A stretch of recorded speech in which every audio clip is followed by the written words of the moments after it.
Masih dari Kota Ambon Tribuners, butuh 30 menit tumbangkan sapi sumbangan Presiden Jokowi di Ambon. Butuh tenaga ekstra untuk menumbangkan sapi kurban sumbangan Presiden Joko Widodo untuk disembelih.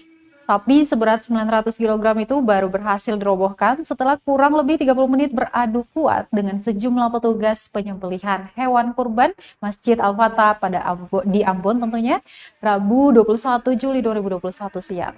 Ketua Pelaksana Idul Adha Masjid Raya Al-Fatah kepada tribunambon.com mengatakan pihaknya kewalahan karena ukuran sapi yang terlalu besar. Dia melanjutkan setelah berhasil dikendalikan, sapi berukuran besar itu pun langsung disembelih oleh pembantu Imam Masjid Al-Fatah Haji Hashim Sabar.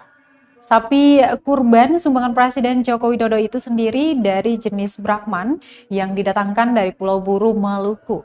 Sementara itu Tribuners keseluruhan hewan kurban yang diterima Masjid Al-Fatah sebanyak 12 ekor sapi dan 1 ekor kambing.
Terima kasih sudah nonton. Jangan lupa like, subscribe, dan share ya.